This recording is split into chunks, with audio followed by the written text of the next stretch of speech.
Hi everyone, welcome to my YouTube channel. In today's video, I'll be sharing a recipe for this delicious yam pottage that we call Asaro, where I come from. This recipe is so good and I can't wait for you guys to try it. I'm topping it now with some deep fried stew that I made, and it pairs so well with either this type of stew or fada stew. Fada stew is another favorite. Oh my god, it's so good with yam pottage. For this recipe, you're going to need some white yam. You're going to need dried fish.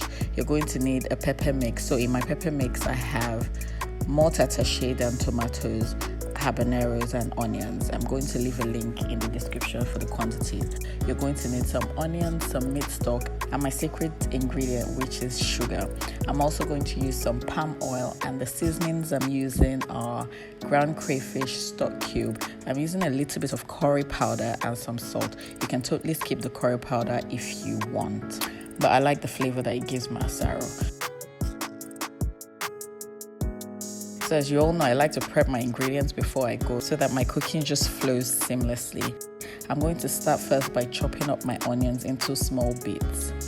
Onions are a vibe in yam porridge. If you cook without it, you will definitely be able to tell the difference. I like to fry my onions in the beginning. That just gives a lot of flavor to my yam pottage.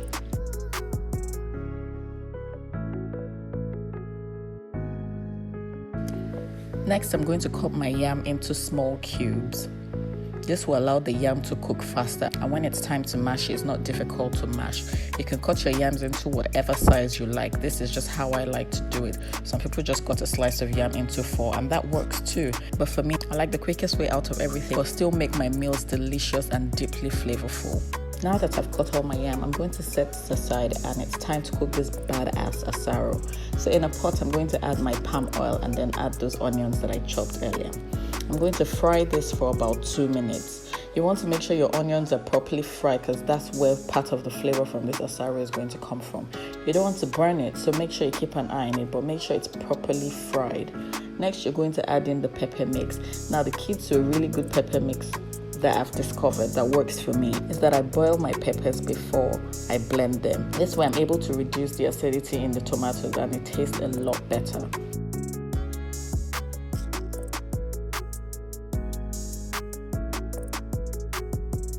Next, I'm going to add my seasoning. So I'm going to add everything but the salt, because I'm using meat stock and that already has some salt and some stock cubes on it, so I don't want this asaro to be too salty at all. So I'm going to add all of the seasoning except the salt, and I'm going to stir it and continue to fry this on medium heat. Another really important point to this asaro is making sure that the base is right. You want to make sure that this is deeply fried and everything is in the taste. You have to keep tasting it and make sure that it tastes right.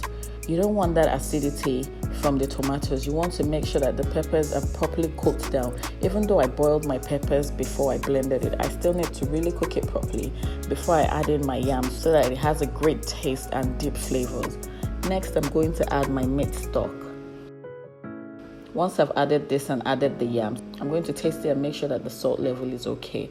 I'm just going to stir this in, add a bit more water, enough to cook the yam. Then I'll add in my dry fish and the sugar, stir it, cover the pot and allow it to cook.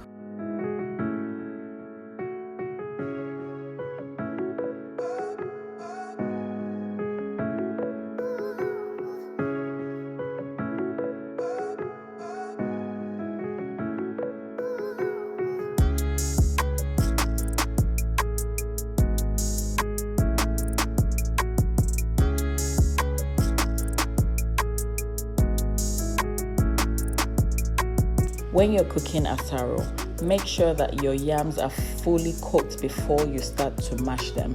Make sure there's still a little water left in the yam. This is going to create that fluid consistency that you see in asaro, apart from the chunky yams that you see. You can use your wooden spoon to test the piece of yam, and once it's soft, you know that it's ready to mash. Do this now on low heat. Once you start to mash the yam, the asaro is pretty much ready, and we don't want it to burn. You don't want burnt asaro. Having done all this work now, we don't want it to taste burnt. So you want to mash the yam. This is entirely up to you. You can mash it as fully as you want or just mash a few pieces. I personally like to mash a lot of my yam and have just a few chunky bits, but for the sake of this recipe, I'm going to make sure it looks as authentic as possible for you. So I've only mashed a couple. I'm going to stir it in now, and there's still heat under this pot, so it's still cooking as we go. I'm tasting it out to make sure everything is good and ready, and I'm super pleased with the outcome of this recipe. I hope that you guys are going to try it out. Let me know what you think. This is one of my favorite ways to cook asaro, although I have another method, but this is the easiest one and I'm sharing it with you guys. Let me know what you think when you try out this recipe.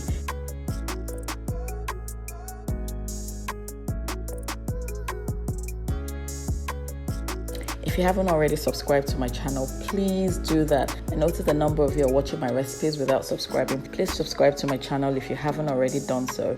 Leave me your comments and your questions down below and let's have a chat, and I'll see you guys in my next video. Thank you guys for watching. Bye bye.